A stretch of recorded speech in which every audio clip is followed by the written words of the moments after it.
Did you know that Coke is the Internet of Things? I'll explain why. The term Internet of Things did not come about till 1999. But in the 80s, the students in the computer science department at Carnegie Mellon University didn't want to walk downstairs and find there wasn't a Coke or it wasn't cold. So what they did in the early 80s was to write programs and have a computer, and they put micro switches on the Coke machine downstairs. Micro switches could tell how long the Coke had been in the machine and if it was cold. And so they wouldn't waste a trip downstairs if it wasn't there. But what made this so amazing, and it was the first appliance connected and began the Internet of Things, is that anybody with a computer connected to the internet around the world had the opportunity to see the status of that Coke machine. That was pretty impressive. And then they went on from there that MIT decided, well, the students in the dorm needed to know the status of the bathroom showers.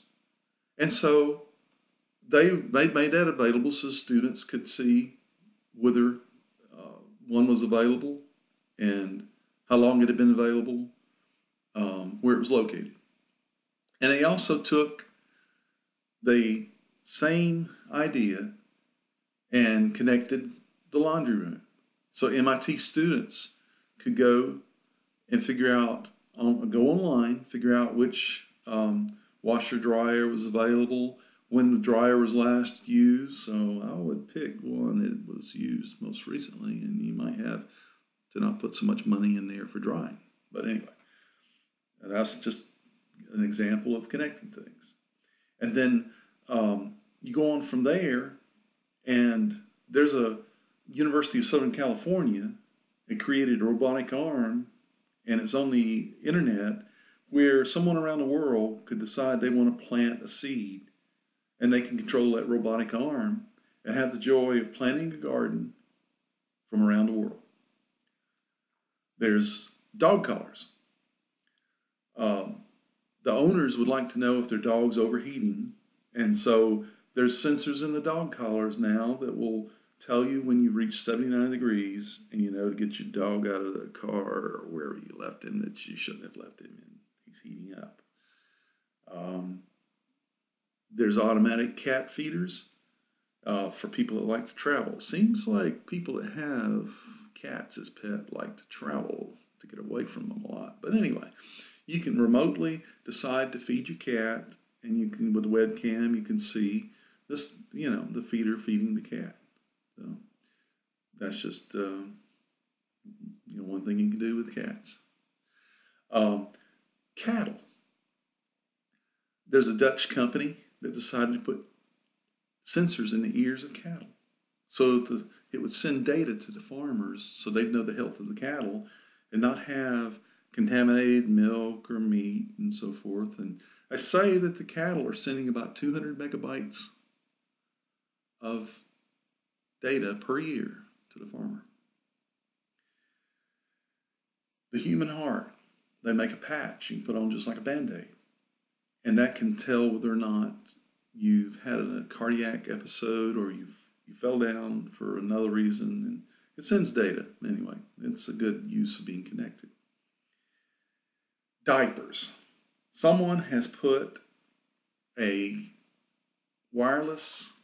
created a wireless diaper. It features an embedded chip, only costs about 2 cents more per diaper to make. And it will tell you when the diaper's wet, so you know to go change the diaper. Now that same company that has produced the chip-embedded diapers came up with slippers with a chip in them. So when they're tilted in an unusual way, such as an older person wearing them and falling over and so forth, that they would send a message out so that someone could check on that older person. Wasn't my grandmother surprised when she and my grandfather were, and of course they were tilted. She forgot to take them off. And lo and behold, the EMS crew came rushing in and found them. And she was quite shocked and so forth. And she knows to take her slippers off now because they're connected. Shoes. There's a company that has put a chip in the running shoes so they'll talk to you. Say you're standing too long in one spot, maybe taking a breather, maybe waiting for the light to change so you can cross the road, and the shoes will start talking to you, motivational wise, saying, what's wrong with you? You lazy today? Or come on, I know you can do it. Anyway, if you want shoes that'll talk to you and motivate you while you're out for a walk or a run, they're there. Coffee machine.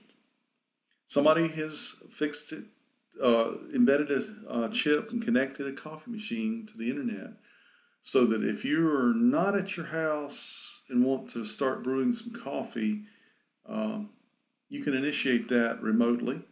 Don't know why you would not be at your house in the morning and wanting to go there to get your coffee. But anyway, if you need to, you can. Toothbrush. You know how kids lie about brushing their teeth and so forth? They've got connected toothbrushes that can record the data and they can send the data to the parents. You can even get the health of your mouth. It's all connected. Vending machines. Now that seems like the most logical thing. When you've got a vending machine running low of a product, it sends a message and along comes somebody to restock it. That's a very good use of being connected. Cars. AT&T's certainly done a lot with the cars and connecting. That's a hot item today, is connecting everything to do with the cars. Door lock. You ever locked yourself out, didn't have a key, so forth, then a smart lock is the way to go.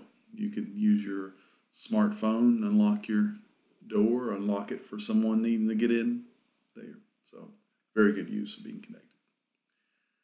Sidewalks. There's a Spanish company that's embedded Wi-Fi into paving stones. So as you walk down the street, you'll never be without Wi-Fi. So they hope to pave all their streets with these Wi-Fi embedded pavers so that no one will ever be without Wi-Fi access. Parking meters. In San Francisco, there's a problem with residents trying to find a free parking space, and so now the parking meters are connected, and you can look online to find the one that's available instead of driving around and around until you do find it. Very good use. Toys. Someone has come up with a intelligent paper that you can fold into a shape of a little toy and so forth. And that intelligent paper will respond to email messages, SMS messages, and so forth. You can have it move or whatever a piece of paper would do on your desktop to entertain you because it's connected.